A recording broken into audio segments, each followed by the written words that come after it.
Can everybody hear me okay? Good evening, everyone. Thank you for coming to the session this evening. My name is Nicholas Baston, and I will be the chair, the MC, or I'll be introducing everybody. I am an artist practitioner, but I work here at RMIT as a lecturer, and I'm currently the High Degrees by Research Coordinator in the School of Art. It is my absolute pleasure to be able to chair the proceedings tonight for the Storied Object Today.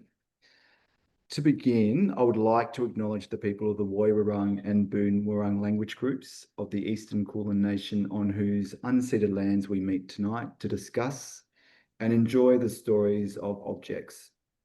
And I pay my respects to their elders past, present and emerging, and extend this acknowledgement to all First Nations people who may be joining us here today or online. So tonight, our 6 speakers are RMIT Alumni School of Art and/or part of the Garland community, and will present and discuss their stories on objects in relation to the articles that they have published in Garland. Well, not every speaker, but half. Garland is an online publication that was launched in 2015 as partner of the World's Craft Council Australia, with a focus on Australian and Indo-Pacific craft. Our first speaker tonight is Kevin Murray, who is the managing editor of Garland and is an RMIT Senior Industry Fellow in the School of Art. Kevin has an incredibly extensive career in contemporary craft as a writer, curator, teacher, academic, and many other things among those. After Kevin, Tammy Wong-Holbert will be talking about the mobile Ancestral Hall. Then Lee Letitia Shen will talk on her article, A Cherished Chinese Tooth Tradition, followed by Smriti Saraswat, and Smriti is joining us online. And then Nani Puspasari will then talk on the Guardian Tiger, and we'll end with Debra Higgins, Finding the One Tree a Day in the Whipstick Forest. We will wait till everybody speaks, and then afterwards, hopefully we can have some time for some questions and comments after that. So on that note, now I'll hand over to you, Kevin, to start. Thank you. Thanks very much, Nick, and thanks, Nick and Tammy, for organising this event, and welcome everyone. I'll just admit Elliot from Alice Springs into the conversation this evening to talk about the way in which objects keep stories alive. And this draws on a number of stories within Garland magazine, some of which were sourced at the graduate show last year. I'm glad to see so many graduates from RMIT here, because it seemed like there was perhaps post-COVID, a really interesting engagement in story and objects happening here at RMIT, and it's great to be able to support it with a platform dedicated to stories. So I want to go fairly quickly over the framework for this evening, so that we can have a number of shared questions to consider. I want to begin with the idea that we need stories. And there are 2 elements in this that we can consider. One is that we need stories to perceive the duration of time. Usually stories have a framework, beginning, middle, and end, sometimes just beginning and end. And it's been well demonstrated with the way in which we do sound time by going tick-tock, tick-tock, beginning, end, beginning, end. And if you go tick-tock, tick-tock, tick, there's suspense, it hasn't been completed. And of course, there's nothing intrinsically in time that has this form. It's a way in which we've developed a culture to understand time through the narrative frameworks, which some people call the chronotopes, that are particular to different cultures. It gives meaning to the duration that we experience. And the other one is about how we form societies. And one of the most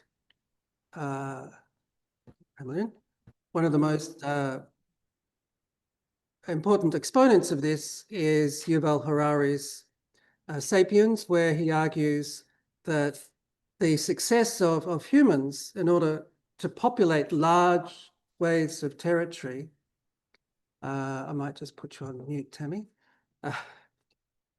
Large swathes of territory is through shared stories that are told that give meaning to things. And the ones we think of obviously are religious stories that signify the expanse of empires alongside Christianity, Islam, Buddhism, and so on, that these are corpuses of stories that enable us to be able to travel from one extreme to the other and feel as though we're still within the same orbit of meaning that we share. But there are issues with that, and I'll just click that. There are issues with that now, which is to do with that stories aren't necessarily phenomena that exist independent of us. They need to be remembered. I mean, think about a story that's in a book in a library that no one reads. Is it still alive?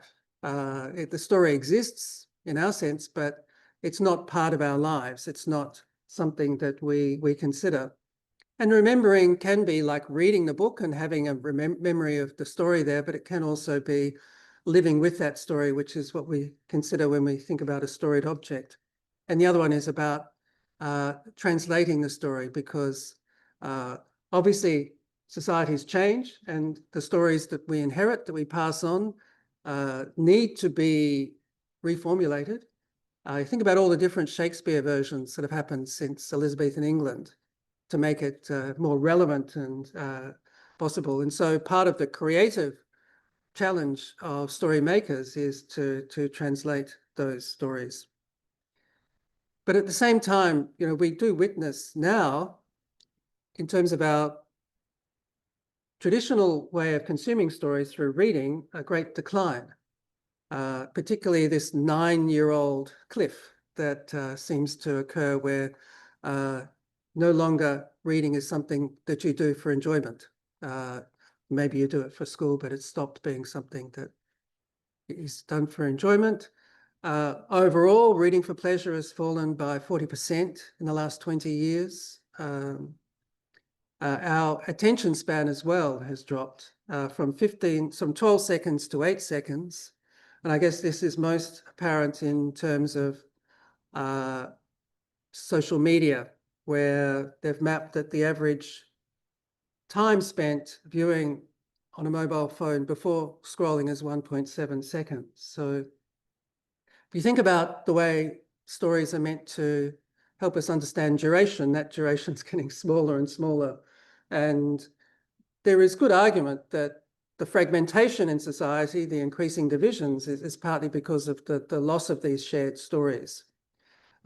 Meanwhile, what's taken its place, of course, is the abundance of what are called stories in social media. But if we think about what we see in our feeds, whether it's Instagram or TikTok or whatever, they don't really come forward as narratives. They're not telling a story that has a beginning, middle, and end. They might be stating something about the poster, about where they are, who they are, whatever, but it's not a story that makes sense of the world in any complex way.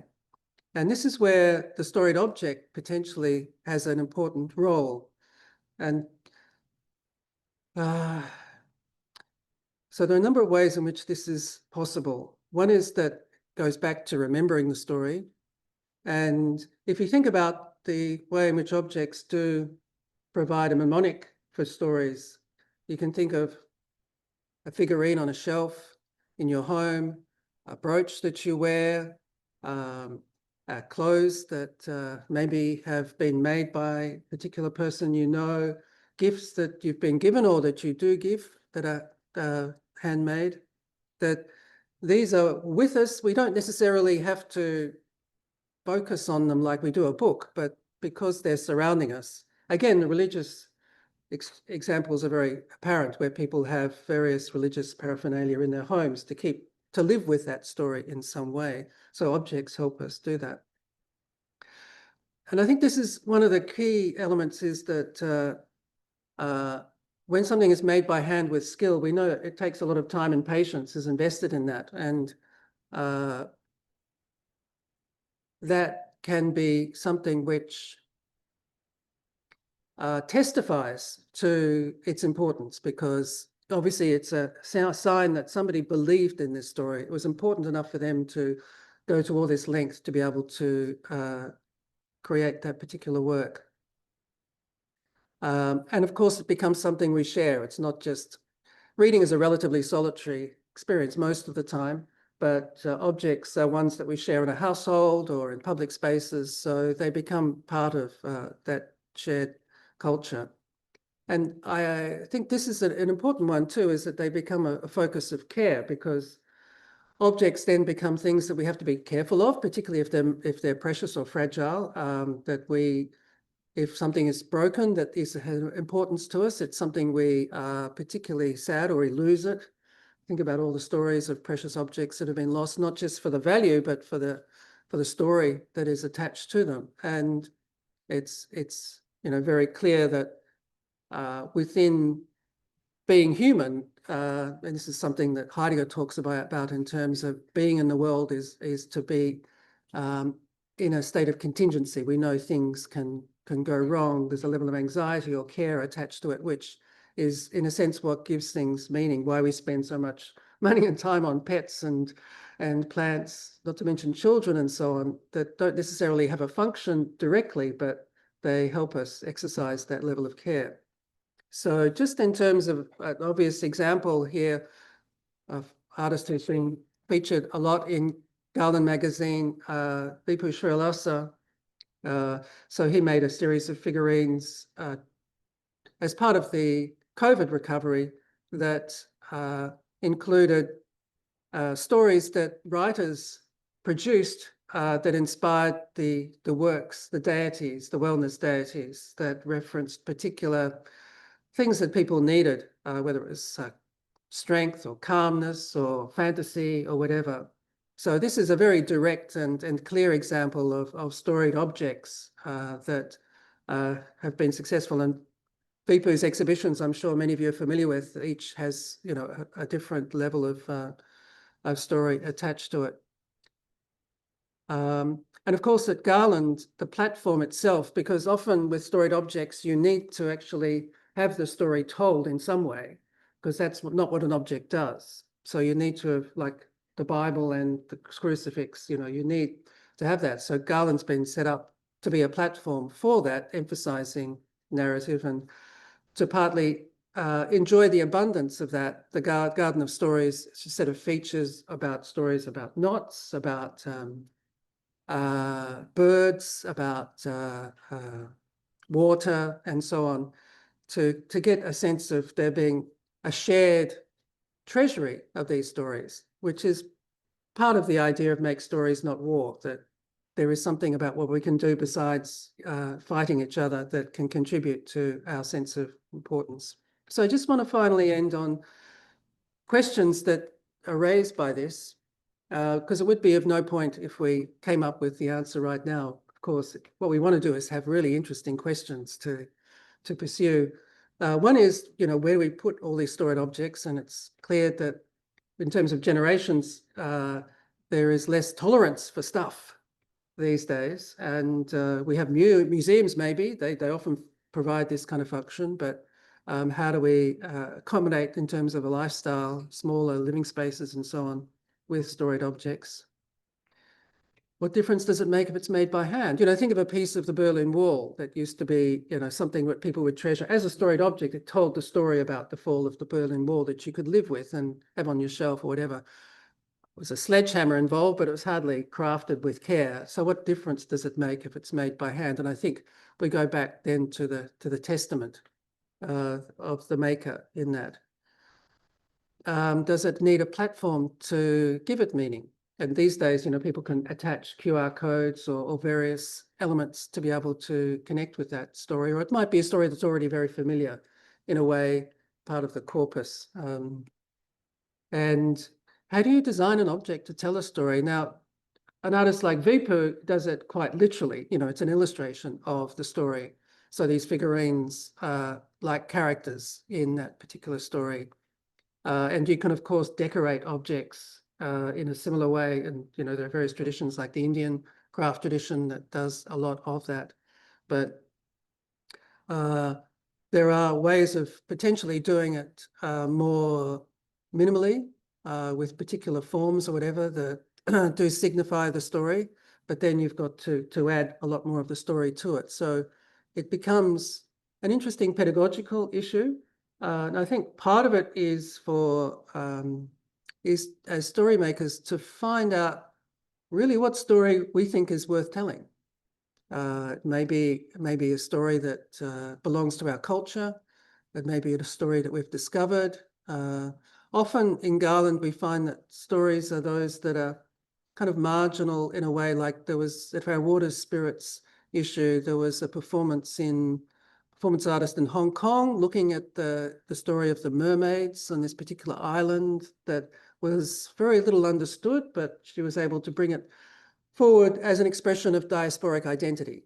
So there are often little marginal elements in stories that are yet to have their light of day.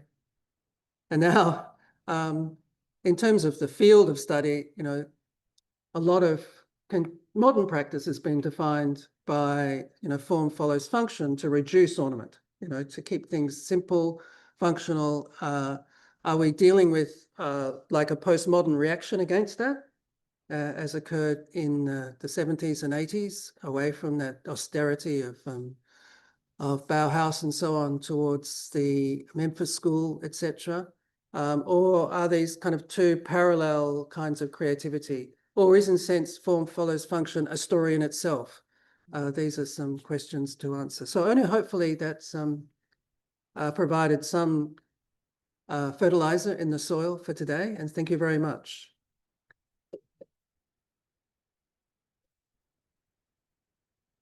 Thank you so much, Kevin. That was a really insightful and thoughtful framing of the storied object. Can you see me clearly? Yeah. It's with great pleasure that I'm here to speak about my particular project that I wrote on for Garland magazine called Mobile Ancestral Hall. And so what you're actually looking at here on the screen are images from a project that I took part in called On Country in Residence, which last year was a walking residency across Mount Korhan Warrable, also known as Mount Dandenong, for 3 days, which is also where I live. I walked with 8 artists led by Mandy Nicholson, who is a Wurundjeri artist, Gretel Taylor, Gulshan Oza, Arti Jadu, Jill Orr, Rebecca Murray, and Laki Sadiris and myself. I was invited to take part, and in response to the walk, I actually was in the process of developing my Wong Mobile Ancestral Hall. And I decided that I was going to actually take my Mobile Ancestral Hall on a walk because it was a way for me to bring together 2 concepts of home, my ancestral home with the physical home that I live on. And it's a dilemma that I'm constantly trying to resolve as an ancestor of Chinese immigrants. So I'm just going to spend a little bit of time talking about a little bit about the background to this project. So on my father's side, we've actually had a five generation connection to Australia with my great-grandfather Wong Sing Fu, who is the, in the image there, he arrived in 1884 in pre-white Australia policy era years. My great-grandfather's generation were all, my grandfather's generation were all Australian born and had, sorry, sure.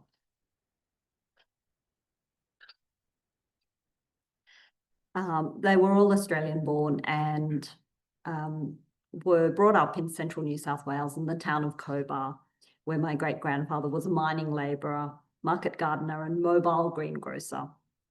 And the image that you're seeing here is actually from the National Archives of Australia. And it was in my great-grandfather's Department of Immigration files. And this little boy here, the one here, is actually the grandfather that I grew up with, my grandfather George. So these two generations eventually returned to southern China, but later when the Cultural Revolution came in the 1950s, my father, who was born in China, actually migrated back to Australia, and then subsequently I was born in Australia. So our very fractured family history really reflected the very messy 20th century history of China.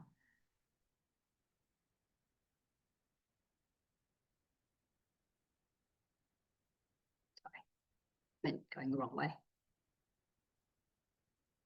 Okay, so as an avid learner of Chinese art and culture, delving into the family history, I was trying to locate our family gapu or jiapu, which is a family history document, which I was unsuccessful in finding. So this is just an example of a family history document, what one would look like.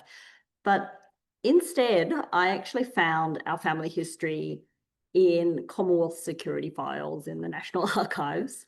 And during the 1940s, you can see an example here. This was actually on my grandfather. During the 1940s to the 1970s, Chinese Australians were often seen as suspicious, and I found evidence of that in this file, which was actually speaking about my grandfather and his relationship with his brother, who was a Chinese community leader in Sydney. So I sort of really delved into this history. I spent a lot of time with it, in particular my great uncle Fred's history. But it made me become really aware that I was looking at our family history through an Australian colonial lens. And I really started to think about inverting that reading and considering how our family was viewed based on traditional Chinese family cultural structures. So this led me on a new path to start really studying the culture of Chinese ancestral worship. And I realized that the gapu is connected to the concept of the ancestral village of each family clan and ancestral hall practices. And the gapu is also very patriarchal. So it's actually not likely that I would have been listed in a document if I did find one for our family. And these practices many of these practices were actually abandoned during the Cultural Revolution, due to the policy of the Four Olds, where many traditional practices were abandoned to make way for new China. I actually asked my father many questions about if he knew about our ancestral village. He had a very vague recollection. He wasn't too familiar with the cultural traditions either, but so he wasn't completely sure because he had grown up in a village that was neighbouring to the ancestral village. And he felt the answers were laid with great uncle Fred, who was the Chinese community leader, ancestor of ours. And he was the first person in our family to pass away in Australia. He actually drowned suspiciously in Lake Bogar near Swan Hill in Victoria in 1948. So my father, during the pandemic, got involved with my research. He visited great uncle Fred's gravestone and had a good look at the Chinese text on the gravestone, which is what you're seeing here, the detail. And listed on the gravestone actually said that the ancestral village for our family was Guangdong province, Dolmen, Silchek Hum, Yan. So it actually, Silchek Hum is the name of the village. Yan means person. So it says basically he's a person of this village, Silchek Hum. And so I later on, still in the pandemic era, when I was in isolation, I actually time traveled to Silchek Hum village online virtually. I connected with a Chinese genealogy company based in Guangzhou, who helped confirm that this was actually our ancestral village. And through that whole process, I had meetings with them online. I came to understand the whole ancestral village structure and how that connects to families.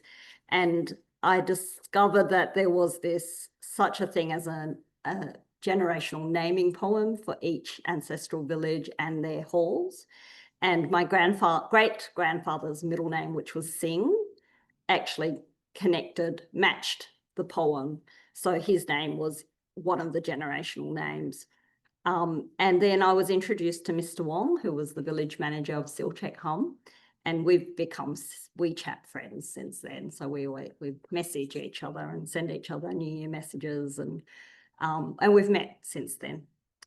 So anyway, just moving along, in January 2024, I actually had the chance to visit Silchek Hum, which is part of Greater Zhuhai, which is very close to the Macau border. And I was actually over in Hong Kong working. So spent a bit of extra time traveling in China that time. And it turned out that Silchek Hum is a very quaint heritage listed village with rammed earth wells and 3 Wong ancestral halls, which are all connected, started by 3 different brothers of a Wong family. And the town itself is about 500 years old. And we actually toured the village with Mr. Wong. You can see I'm in the photo in the corner with Mr. Wong, who is the village manager, and my son. And we had an incredible time there walking around this really beautiful town. We could see the wall of the town, and these deities are all located at the town wall. The 3 temples were incredible. 2 of them are still used as social spaces for the elderly people of the town. They all come there to congregate. I don't think they were particularly well cared for. There was quite a lot of rubbish and things in those spaces, but they are at least used and loved. They apparently, during the Cultural Revolution, a lot of these kind of spaces weren't really used for ancestral gatherings. They were tended to be used for grain storage, actually.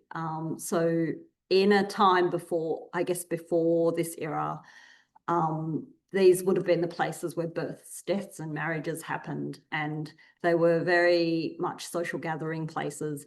I know that some families have really invested in these spaces and they still use them. It's quite common practice in the south of China. They use them for family gatherings. They've even extended and made new halls onto these spaces. So it was really incredible to spend time there. This hall here with the gate, it was closed. We didn't get to go inside. It was actually needed refurbishment, and the Mr. Wong told us that they had decided to turn that into a lychee exhibition space. And that's because there are some really beautiful ancient lychee trees, which are like symbolic of the local area. They have local foods and fruits and things that are connected to each of their towns. And we even got to eat the special roast chicken, sorry. Roast chicken is there's a special type of Silchek Hum chicken from that place. Anyway, I am going to finish on this slide. I just wanted to say that my response to the walk was to develop this photograph with Shane Holbert. So after the 3 days of walking together with local artists, we developed this landscape photograph at One Tree Hill because it is directly behind my house. And I wanted to sort of be shown in 3 poses. One, struggling with my ancestral hall / ancestral baggage. The second one is reading my family history book. So I'm actually holding a book there, which Mr. Wong handed to me. I didn't find the jar pool that I was hoping to find, but I was literally given a family history book that was printed that was all about the Wong clan, which was pretty amusing after asking many questions and sending my dad on journeys to look for this kind of document or to find out things for me. And I carried that on the walk. I actually carried that book in my ancestral hall. And then the final poses of me bird watching, which is what we did a lot with Mandy. We spent a lot of time with the birds and with plants and spoke a lot about Wurundjeri knowledge around the environment that we were in and how the first inhabitants actually saw the local environment. which was an incredible learning experience as well. And then I just sort of, also as part of this journey, I actually recreated felt maps of our walks, and that was all exhibited together with this photograph and with the mobile ancestral hall. And I have a little image up in the corner. I'm still working on this project, and I'm at the moment trying to do something with the generational poem. I'm just trying to make a felt quilt with all the names that are part of that generational poem. So there's 27 characters that actually make up a cycle of 27 generations, and I guess it goes in a loop. So I'm trying to make a quilt that's got all the names on it, a child's quilt actually. And I'm also wanting to go back to work on another image of another landscape image with Shane. And we're likely to do that at Lake Bogar, which was actually where Fred Wong drowned. So to sort of tell that history and take my mobile ancestral home with me to do that as well. So anyway, thank you very much. It's been very meaningful to be able to share that story with you. Thank you. Yes.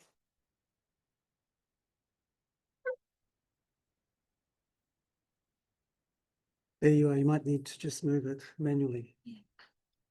Thank you, Kevin. So thank you, Tammy and Kevin. And I'll now introduce Lee Letitia Shen, who's going to talk about a cherished Chinese teeth.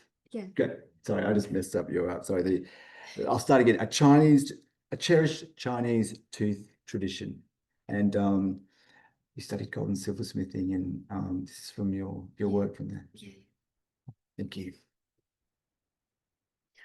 My story with the tooth series goes back to 2024 when I returned to Shanghai to visit my family and a dental specialist to have a tooth pulled. During this trip, I was told that the home I have lived since I was born would be demolished in a couple of years. This news brought back memories of my grandma pull out my baby tooth, tying a strand into a small rope, placing it over one wobbly tooth, lifting gently, and the tooth will come free. She always reminds me of the tradition, which is throw the upper ones under the bed and the lower ones onto the roof to blast the straight for the adulty. At that moment, I realized my home was as fragile as those teeth. Once a force pulls against them, they fall off easily. My home is a double-story shikuman, a unique Shanghai architectural style blending Jiangnan residential elements with British terrace housing. They first appeared in 1869 due to the growing demand in the Shanghai public settlement. However, in 1992, the government launched a renovation program targeting aging structures. Many shikuman were listed for demolition due to serious safety concerns and the lack of essential facilities like tap water and indoor toilets. Today, about 70% of more than 9,000 shikuman have already disappeared, with only a few preserved as cultural heritage. Knowing the government's urban plans, I worry about the future of the tooth tradition. If these low-rising buildings are replaced by towers of concrete, how can baby teeth still be thrown onto the roof?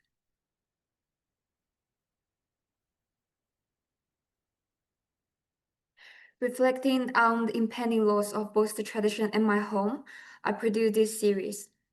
In Tooth 1, the tooth sits leisurely on the tiger window, a shikuman feature introduced through British influence. In Snowy Britain, roof window provide extra light. The English word roof sounds similar to Shanghainese words for tiger, which called 老夫场, 老夫 and roof, which give the window its local name. Here, the tooth remains unaware of the coming demolition. The other three also reflects different stages of shikuman's decline, moving out, demolition, and wreckage. Designed as brooches, they are meant to be worn on the shoulder, chest, knee, and ankle. So actually, they follow a timeline. This is first one, second one, third, fourth.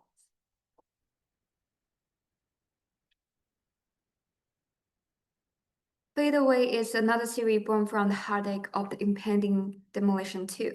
I found some small toys my great-grandma gave me every Chinese New Year when I was packing to move.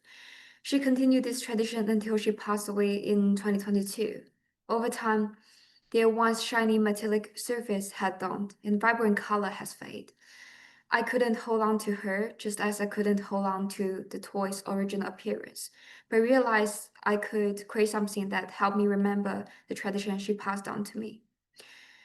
This is how this series was born. These frames invite interaction. They can spin or produce sounds, encourage the recollection of past moments and connections, but their mechanisms never fully function. They're intentionally imperfect. A gentle reminder that no matter how much we long for the past, we can never truly return to it. What we can do is cherishing what is here and who is here.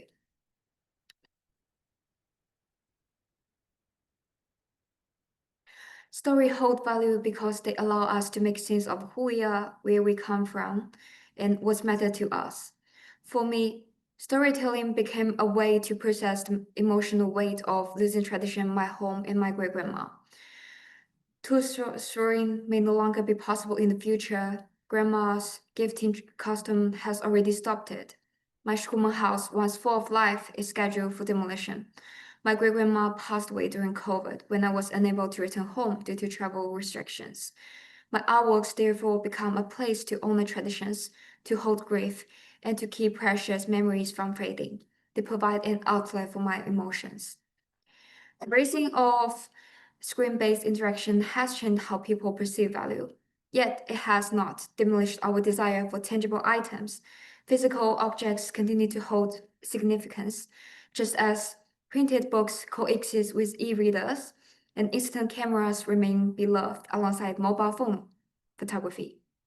Material objects carry presence, authenticity, and emotional attachment that other mediums cannot replicate. We still crave the ability to hold, keep, and treasure something real. Moreover, objects preserve lived experience in ways that text or digital media alone cannot. They engage multiple senses, such as the texture of silver and the earthly smell of rust, triggering memory more vividly. In this way, material storytelling transforms an object into a bridge of communication, one that conveys information while fostering sympathy, relational exchange, and shared imagination. A story object thus becomes a gift, a connection that continues to live in the hands and memories of others. To promote story objects, I think stories must find their listeners, just as Kevin said. Engagement happens only when audience can apply their own knowledge, feelings, and memories and enter the narrative. Exhibitions and platforms like Garland magazine are therefore vital. They create space for materials to be shared, heard, and carried forward into new contexts. When stories are activated by participation, they become alive and enduring. I'm really glad to Kevin for inviting me to sharing my story here and to be part of this exchange of storied objects with others. Thank you.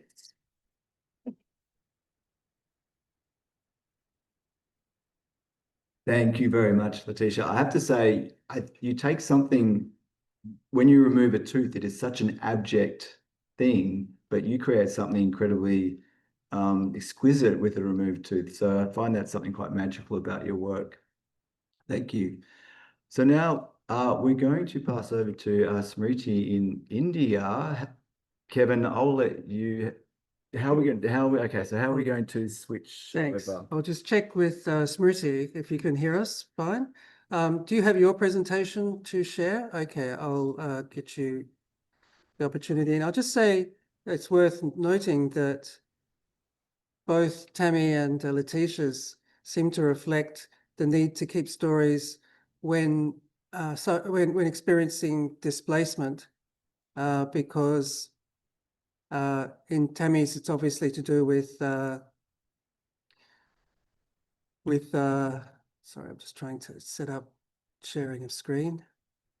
It's to do with migration, whereas in the case of here we go. In the case of Letitia, it's to do with development. and construction. So I'll hand over now to Smriti, who's talking about stories in buildings. So that's going to be an interesting change. Welcome.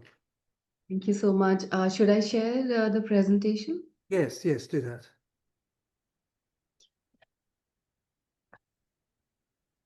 Just I'll leave the chat.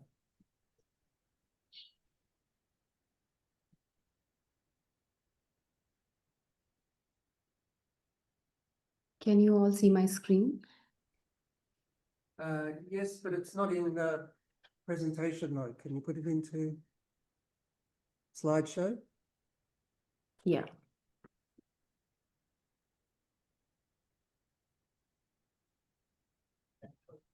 Great. Okay. Okay. Namaste, everyone. Thank you, Kevin. Thank you, Temi. I'm sorry I have a bad throat, but I hope I'm audible enough. So I'm trained as an architect and interior designer, and I have minor specialization in craft and technology. So I just try to combine all these interests and investigate and inquire the storytelling power of buildings. That is one area of my interest in research for a very long time. I'm going to talk about, sorry, yeah.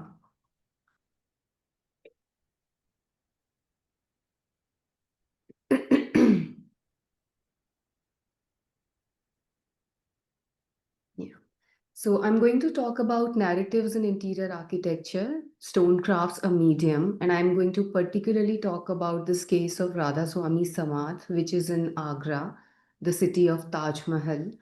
And it's a very fascinating building. I came to know about it for the first time in 2009, and I'm still very, very fascinated to look at this. And I recently produced a documentary film on this building with my German counterparts from AWT Aachen University. So this building is getting constructed for 125 years already, and the construction is not yet finished. It is still going on. And we see exquisite stone crafts in this building, which is like specifically carving and inlay works. Now, just to make everyone understand what is Samadh, basically, this is not a religious building. It's not a temple. It's not a Sikh Gurudwara. It's not a mosque. So Samadh is basically like a space for congregation. And Radha Swami is a popular cult which is followed in India, like across the length and breadth of the country. They have different centers. And it's basically a place for congregation where people from all castes, classes, creeds, religion, nationality are welcome. And they just believe in, godliness in nature. So no figurine, no human form to the god. And it's very fascinating that how this entire building is constructed through the process of narratives. And narratives become a life-sustaining force for this building. So we get to know about stories through the medium of stonecraft. So there are motifs, there are some text, some visual forms, and also the architectural details that help us understand the stories of different people associated with it and how they have like continued to build this construction and take this forward. So that way it's a very fascinating example. And when I came across this building for the first time and I just did a sort of a pre-feasibility study, I thought that there is a lot of potential and it has to be explored in the light of at least these two questions that I had in my mind. So, how do narratives happen in a space through the medium of crafts, particularly in this context, these stone crafts? And when the narratives are expressed through crafts, how does the symbolic universe get reflected? So, these were the questions. And this is one of the preliminary models that we see in this building. So they are very, very protective of their cult and philosophy, and there were no measured drawings available for this building. And I have immense gratitude that they understood the value and the academic, exercise for which I was investigating this, and the administration of this particular building in Agra, they allowed me to enter it and draw it for the first time. And I have made all the architectural drawings. I do not have that portfolio per se for today, except for one or two details. But even, trying to make those measured drawings, I could really understand the importance of making and structural details and geometry, and how does one try to understand the evolution of that build form in response to a certain belief system. So, for example, this central emphasis, which is brought through the dome, that's basically metaphysical, and it symbolizes the congregation and bringing people together. So, those kinds of interrelationships between the myths, legends, belief, and the shaping of the build form, that was very interesting for me to understand. So we see that there are more than 100 years that this building has been getting constructed. And there's a very interesting story behind it. There are like two groups, Radha Swami and Dayal Bagh, and they are sort of at conflicts with each other. And it is said that once the peace is restored between the two of them, this building will get complete and the construction will come to a halt. So it's like a processional nature of narratives, and it's just going on endlessly. And the makers come and go, and they join the stage at which the previous construction is left. They pick up that thread and build on it. So that's very interesting. And we see on the ground floor, there are narratives of founding belief system. So there is congregation, there are, hymns and prayers that happen. On the second floor, we see the narratives of spread. So we see a lot of scriptures, texts, visuals. Third floor is more like narratives of established faith. So the motives that already talk about the establishment of faith, that it's already now occult, people know of it. And fourth one is more of narratives of universe, so metaphysics and cosmos, and build form signifying the importance of the philosophy. And you can see some of the details here, the inlay work, the carving. This is a very exquisite carving, which is at least 5 inches deep. It is at the base of the dome, which we see on the fourth floor. Extremely intricate work, all handcrafted, all the carving and inlays done through hands. We also see some of the filigree work here at the dome. And this is to also help understand this section, that scientifically and technically at what eye level why a certain craft is placed, so that as a subject, when I'm standing here at the ground floor level and this building is 200 feet high above the ground, so how do I see those details standing at the ground? So the scaling and placement and my cone of vision, it's adjusted as per the user's subject points. So these are very interesting details. Because I have less time, I am going to talk about spatial narratives a bit less compared to the other ones. So yeah, it is an exemplary illustration of interrelationships between interior architecture and narratives. And it showcases how a physical space that is acted upon by stone crafts is essentially a relationship between the worldview of the people who are involved in the creation of physical structure. For example, the craftspersons, the visitors, believers, the makers, users, all of them involved. So we see these kinds of categories of narratives, visual narratives, such as motifs, which are both visual and textual, and the stone carving and stone inlay become a medium to, give form to these stories.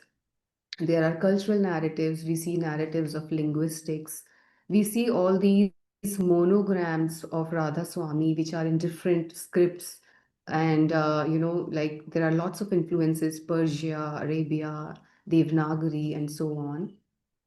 There are also narratives of nature because this cult truly believes in godliness in nature and no figurines. And it is accentuated and communicated through these exquisite details of floral motifs that we see. And we see all these motifs, at different eye levels in different scales, almost like 3D volumetric, even though when they are 2D at some places, because they're so intricate and they have depth and details of that kind. And more narratives of nature. We see a lot of foreign motifs, some of the plants and motifs that we see are non-Indian. So it showcases the aesthetic principle of strangeness and then influences from outside. Also, some parts of migration, displacement, and identity, how people came from varied places, and those stories get depicted here and get told through the stone crafts and become a part of making of this built form or building or architecture.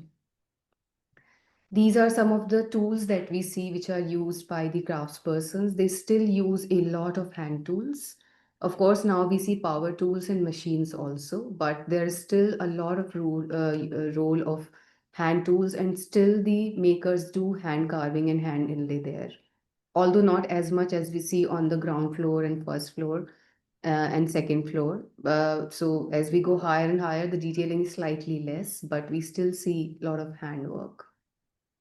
This is very interesting. So there are not always working drawings given to the makers. There is sometimes no rationale. They just see things and objects from their, in their vicinity, in their surroundings, pick up from memory or nature, and then they just try to create that in stone and, translate their memory and experiences through these visual forms. These are very interesting sketches made by the craftspersons, and their terminology is very different than ours. So what I would say this as, base of the column architecturally, they call it kursi and dhasa and things like that. So I could document that terminology also, and I found it very fascinating because that's how they communicate amongst themselves, the makers, and then this building gets made. So if I have to sort of summarize, I could see that there are six um, sort of takeaways from, understanding this case study. So narrative is a fundamental perceptual form, and it helps us understand and see the world around us. There is an intention behind those narratives. So in the case of Radha Swami Samad, narratives do help us see this building in a different light. There is intention of spreading the belief system of this cult. Narratives also have a medium. In this case, the narrative medium is stone crafts. The images in this samad are seen through motifs, and these images are seen through the process of stone crafts, stone carvings, and stone inlays. They have been used as a media to highlight the story behind the forms. And then, so perceptual form, intention, medium, narratives help us make the sense of time, space, and identity. So that is also seen in this building. Radha Swami Samad makes sense of time, space, and identity through narratives as history. There is a processional nature of narratives that we see in this Samad, which makes them endless. Also, the fifth point is that narratives are composed of story and discourse, like Kevin was saying. There is no story if there is no telling. So, this Samad is an exemplary illustration of a linear narrative and eclectic discourse that works towards creating a profound influence of a building as a spiritual space. So, in a post-structuralist perspective, there is a system, underlying system, but there is no sort of episodic structure that there is a beginning, middle, or end to it. That makes this story very interesting. And finally, the findings are every stone is a piece of communication and can be like a word adding to the overall syntax of the structure. Stonecraft has an inherent possibility of being integral to the grammar of the structure, forming a discourse and structuring or creating a narrative, just like human language. It is very important to understand Stonecraft narratives in the context of belief systems that form a backdrop and are the driving force for the people as an interesting interplay between craft and cultural meaning. Some of the references. And this is a MOOC course that I have been conducting for past 8 years, where I talk about stories and case studies like this. Thank you very much for your time and attention and giving me this opportunity. Thank you.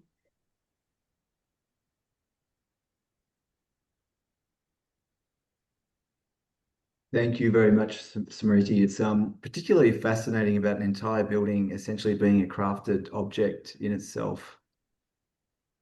Thank you. Our next speaker is Nani Puspasari. While Nani, you come to this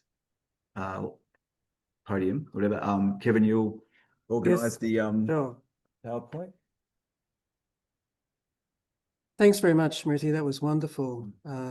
Really is a testament to the importance of craft, the vibrant tradition of craft in architecture and interior space that we've often featured, not only in India, but in cities like Melbourne too. We've featured a beautiful Hindu temple in the basin, which contains many interesting stories. So here we are. I'm just setting you up. I can see if that works. Yeah.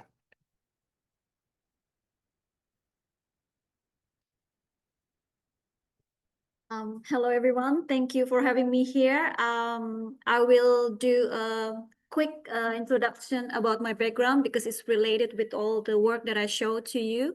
So my name is Nani Puspasari. I'm originally from Indonesia. I came to Australia in 2008 to do a Master of Fine Art at RMIT University.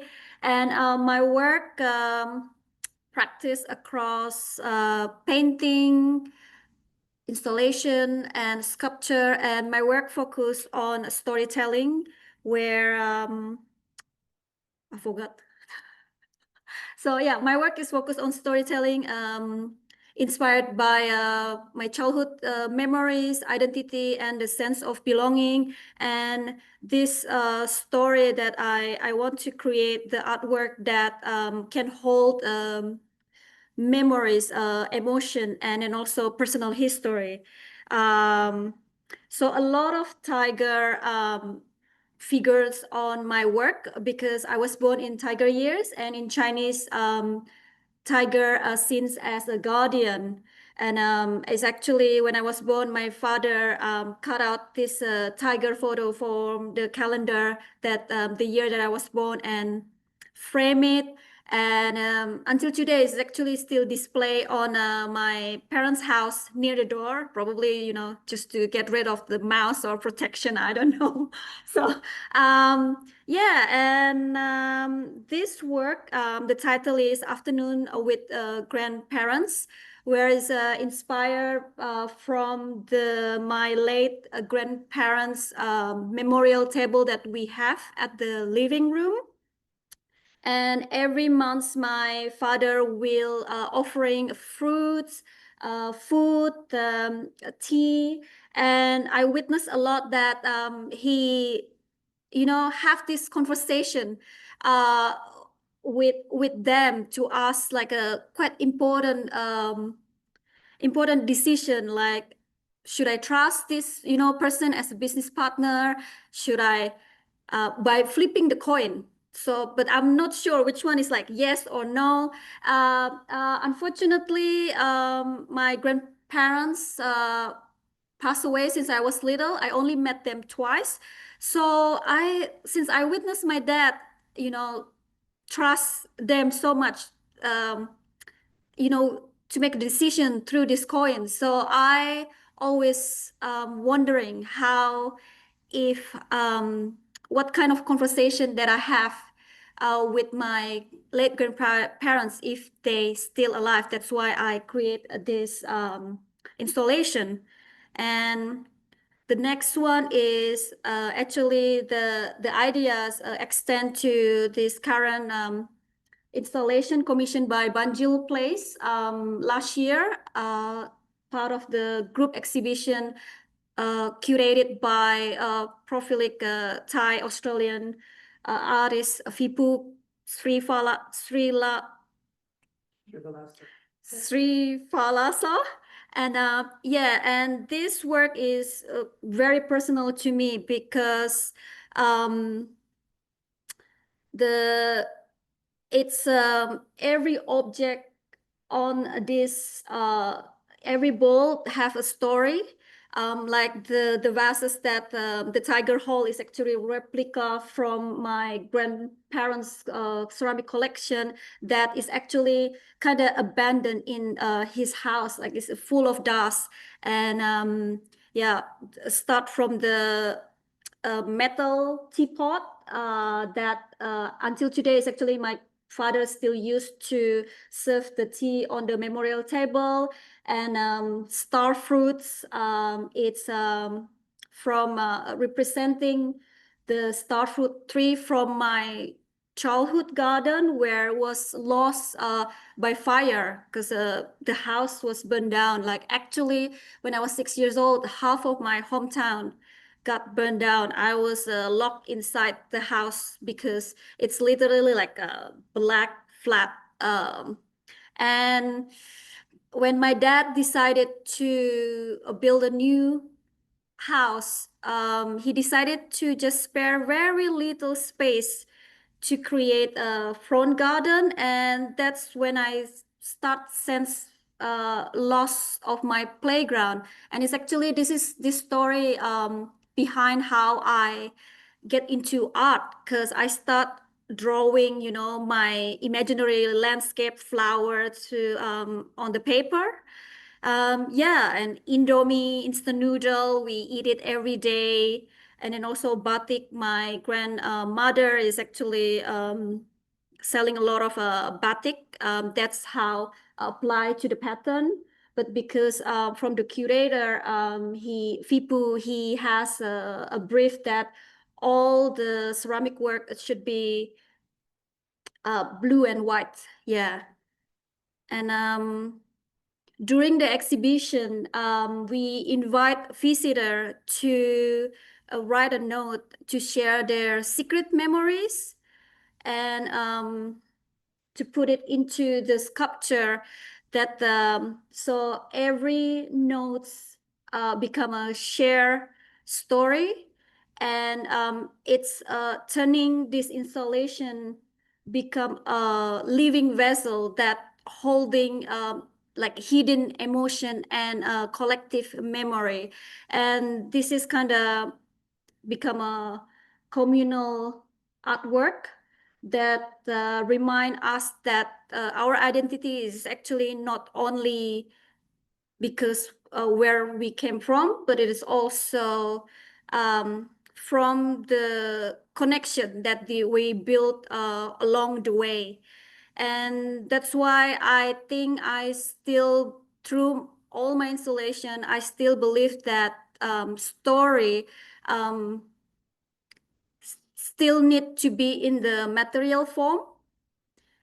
Because as Kevin mentioned, this day there's a lot of digital story that we forgotten very easily. But with the handmade object, I think to invite viewers to slow down, to touch, to feel and connect with the work, and especially when the object itself pass from generation to generation, it's become a living memories.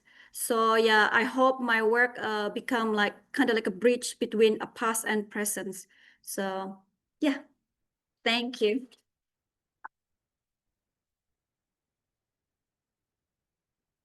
Thank you very much, Nani. That I think your storytelling is articulated so beautifully in the richness and the complexity of your works and installation. Debra Higgins is up next while Kevin does the switch over. Deb will be talking about finding the one tree a day in the Whipstick forest. Yeah, so very interesting given the rich kind of migrant histories I guess a story that relates more to settler. Yes.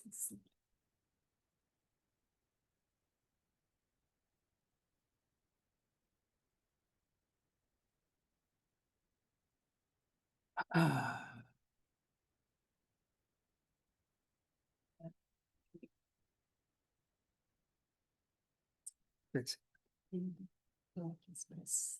just the space button should do it. Okay.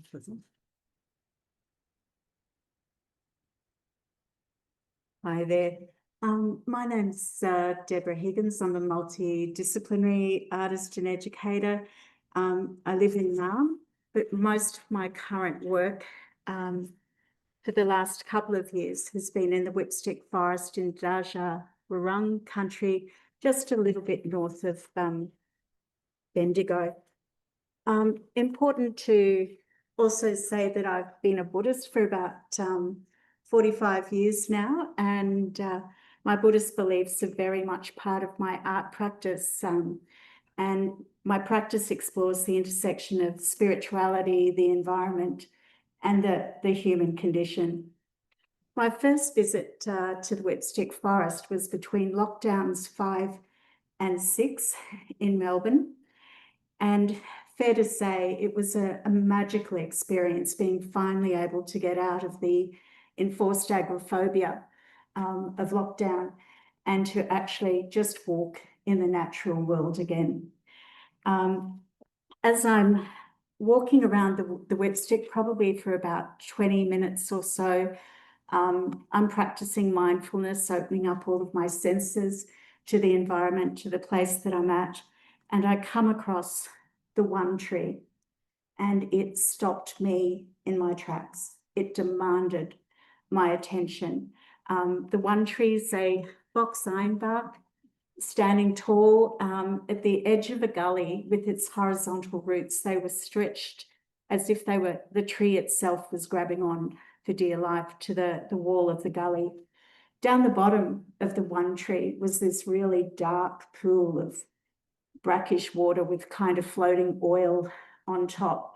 And just above the waterline was this massive pile of rubbish, of old chicken wire, parts of an old washing machine, some asbestos items, old hoses, even a laundry trolley. I don't know if you can see the wheels there, but needless to say, on the way home, I just wanted to know what had happened to this tree. I'd never seen a tree like it in such a precarious position on the eroding soil of the gully wall.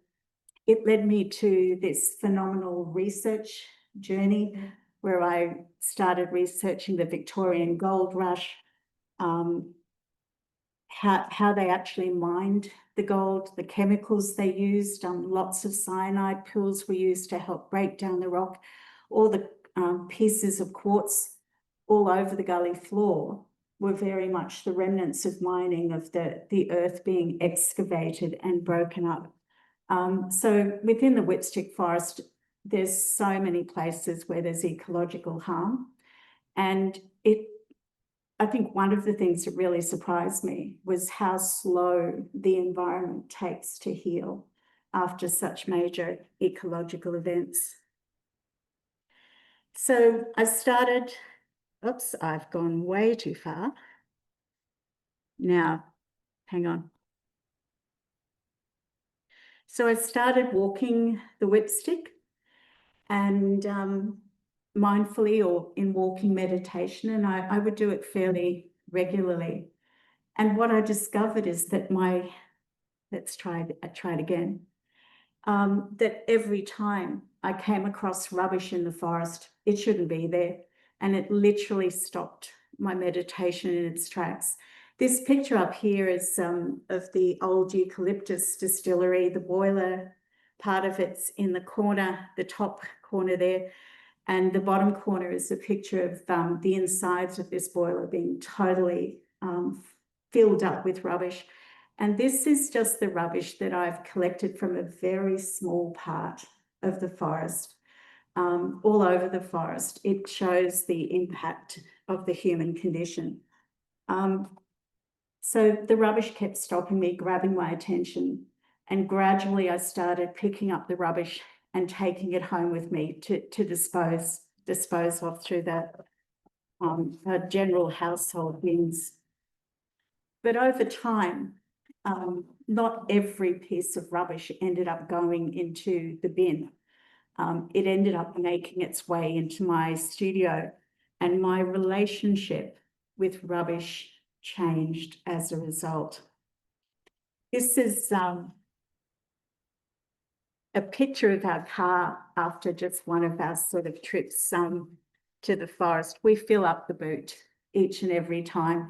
Quite a number of these pieces stay in my backyard till I get to clean them and then figure out what I'm going to do with them. But people actually ask me, why do you collect other people's rubbish? And I think the answer is really very simple. I love the country of my birth. It has given me so much in terms of experience, in terms of mental and physical health. What I do, picking up rubbish, is just a small act of care for my country. And the other question I often get asked is, how do you feel about those people who litter and leave rubbish everywhere? For me, I think it's really important not to judge or dehumanize them. I don't know their story. I haven't walked in their shoes. But what I do absolutely believe is littering is harmful and causes damage to the environment, and that we need to consider those who do litter with a sense of compassion, because they really don't seem to understand the really intimate connection between our physical health as human beings and the health of the environment. So over time, rubbish kind of became material within my creative practice. Each piece of rubbish I picked up or I pick up has its own unique story. It is an object that is interconnected with the human condition and has now become part of the story of the Whipstick and speaks to our shared entanglement with the natural world.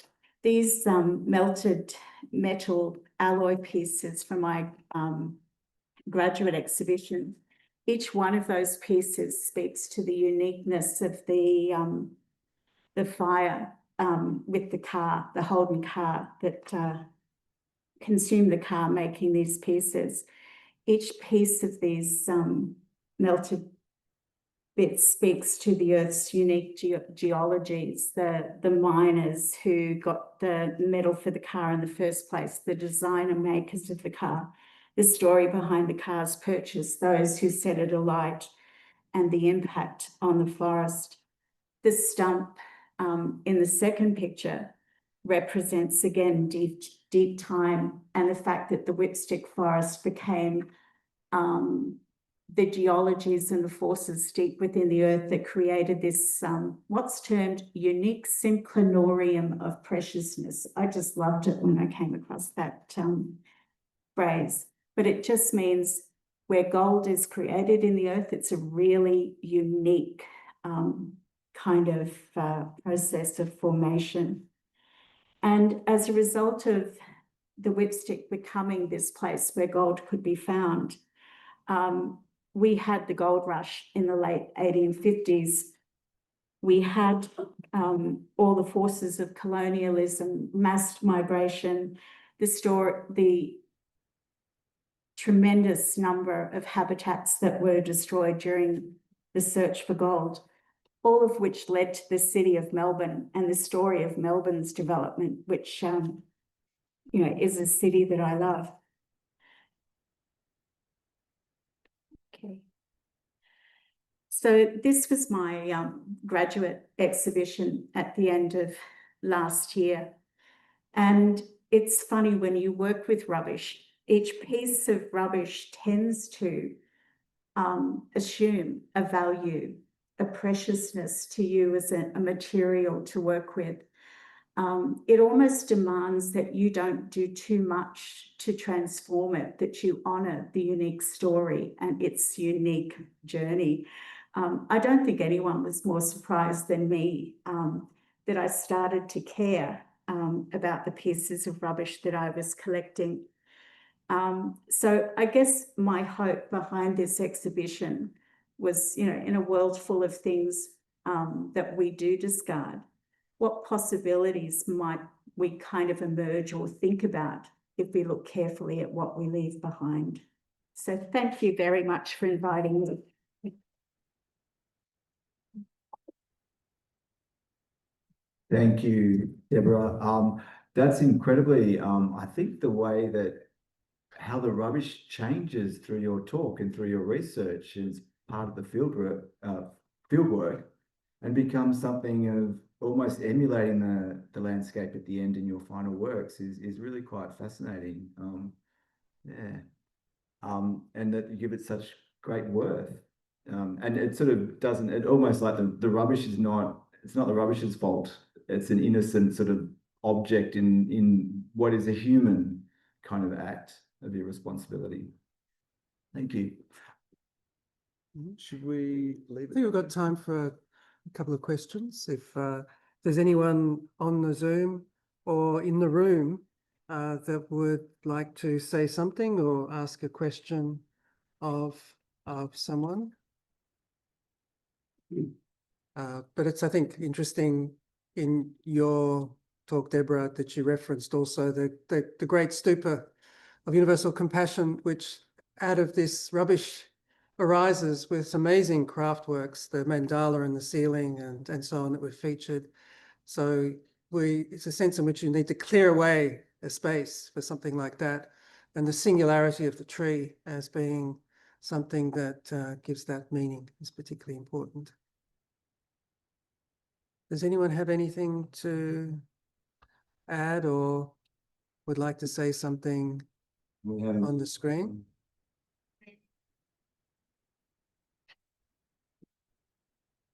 Just a comment. I could have a 2 days conversation with Debra, but I limit myself to a question and observation. I'm wondering why the whipstick when similar topology could be found in the Darabin Creek. Oh.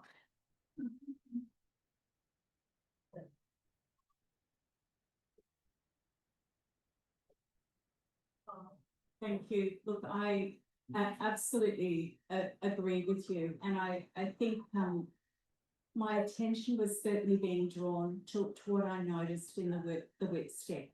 But I now find I see rubbish everywhere.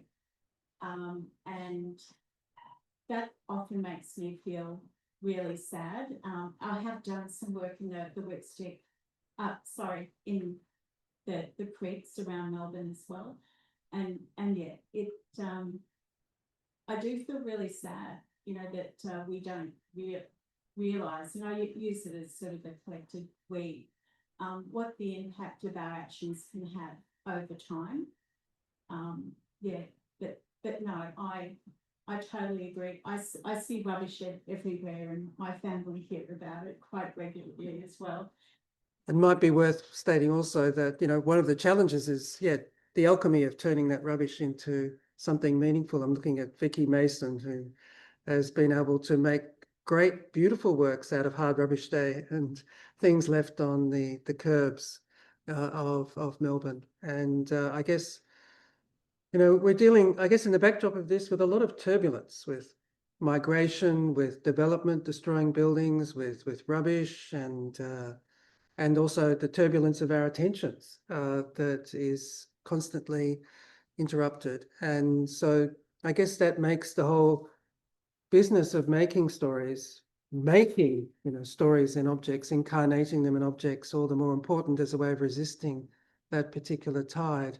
And potentially something that becomes even more important with AI when you've got the capacity to have we thought storytelling is a uniquely human capacity, but now we know that algorithms and large language models can do it for us. You can just tell it to invent a story for your 3-year-old, and you don't need to get somebody to write it. So what does it mean now to be somebody who has stories. And I think the level of care that humans bring in the time they make and the skills they bring is something which will become ever more important. Has anybody else got anything to add? I was very interested in your story, and if you've had any interesting questions, and have you ever actually worn it out in public and had interesting engagements with people, looking at the story that you're trying to tell? Yeah.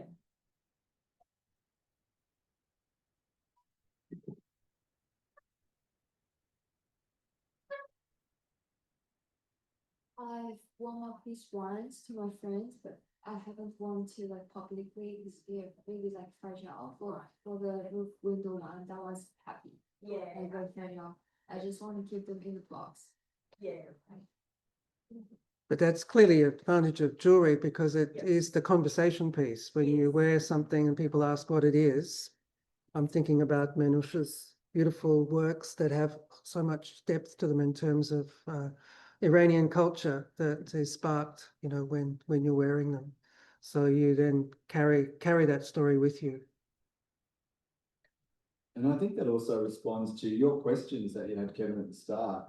There's so much in those questions, and the one about, you know, I guess the process of making and the importance of that is in the object. And I would sort of, you know, in a lot of contemporary jewelry, gold and silversmithing practice, it's not, and well, a lot of craft-based practice, it is not just the outcome. It is that whole process of working with these different materials and that transformative thing that you do. Like what I mentioned before with the teeth, I'm quite impressed how you transform, you know, because teeth, when they're removed from the mouth, are kind of, you know, gross, you know, but then, yeah, but the story, your grandmother's story is so beautiful about, you know, throwing, was it the bottom teeth up on the roof and then the top teeth under the bed? So to, you know, I just, you know, that's such a fantastic, beautiful story. Mm-hmm. And to see how that has come through into this body of work that you've made, you know, years later. Okay. I have a question for you, Tony. When you went back to the Wong Ancestral Hall, how did you feel when you experienced that? It was an incredible experience. Look, like the village my father actually grew up in, which wasn't very far away, had already been completely urbanized, and China has changed so rapidly over the last 30 years or so. And I visited that place when I was a teenager, and it was a backwater. It was a little village, no road, like it didn't even have open sewers actually. And so to discover that this ancestral village still existed and was intact and preserved and heritage listed, and that no development was going to happen in that place, was actually a little bit away from sort of the main route. So it was a little village that was quite protected by the mountainside, and quite sort of a bit far away from the city centre as well. So I think we were incredibly lucky that I got to experience it actually. So I felt it was such an honour to go back there and actually to be physically in those ancestral hall spaces. And I don't know what house my great grandfather may have lived in, or which actual out the 3 temples, which one he would have actually had celebrations in or engaged in. But just to know that the family presence was there at some point was just really incredible for me. And they still burnt incense there. They didn't have any ancestors' photos up in the halls anymore, but it's just knowing that for hundreds of years there's been a connection there. It was really incredible. Vicky, did you have? Grandmother's story? It's interesting because you mentioned the whole male line and the patriarchal. What about the matriarchal? Interesting grandmother's story. I looked into it as well. It was much more difficult to find the information Is it something you would like to, even without information, maybe there's a story there? There's definitely a story there, and I tried to make sense of it. I did try and make sense of my mum's side. It's more fractured because my mum's family was in Macau and they migrated from China to Macau. And my mum did have some information about the potential Orient village where her father was from, but it wasn't it was more difficult to get that information from that side of the family. A lot of these practices were so lost during that period of the 20th century because of these traditions being abandoned. So a lot of people left China not wanting to bring these practices with them. They completely divorced themselves from these practices, and they didn't share that information with like my mom's generation. So it was very difficult to get any information. I was looking into it. I was researching genealogical maps and I did see there were a couple of families, like clan areas, villages from mom's side, but there was not as concrete a connection as to the dad's side. We had more information because we've been here in Australia for longer. You know. It's interesting because that's a story in itself. Yeah. The stories of loss and fracturing and fragmentation. In a way that could be something that's a story to tell. Definitely. Well, you might have noticed that I was dressed in all white in my photographs. And the reason for that was because in Chinese culture, traditionally, people do wear white to funerals. And so I purposely was trying to, I guess, portray an ancestral ghost, an ancestral female ghost in the images. So I think part of the gender part of the question for me was, I guess, being anonymous, being part of that, you know, being female in the family. So I wanted to represent that part of the story. Yeah, but it is interesting. Yeah. Thank you, Tammy. Okay. Oh, yes, Smriti, please go ahead. So I find it very interesting how despite having, despite every story having a personal or personalized angle, there are also universal narratives. For example, the color white, across civilizations and across cultures, seeing it as the color for purity, and like the Chinese dress that was just mentioned, or the building that I was showing, where it's all white because of this reason. So these universal narratives carry through materiality or some underpinnings which are rooted in cultural backdrops that I find very fascinating as like a common thread which we see in all these stories. But I'm also interested to know, does anyone amongst here whose works we have seen, do you like revisit these stories over a long period of time? And do you also record the shift in narratives, generationally or with time and technology and changing environment? Is that kind of exercise also something that keeps you invested? Would anyone like to respond to that? It seems like the works are very much attempts to recover the stories. Yeah, definitely. In my case, it was definitely an attempt to recover. But I think for me, definitely there has been shifts. Like the more I kind of understand culturally, I think the story does change a little bit. And depending on, I guess, where I am in my life, it has changed a bit. And I think in some ways, it's not about just retaining the story, but actually extending what that story is by understanding the culture more. Well, that's fair. Debra, did you have something to add to that?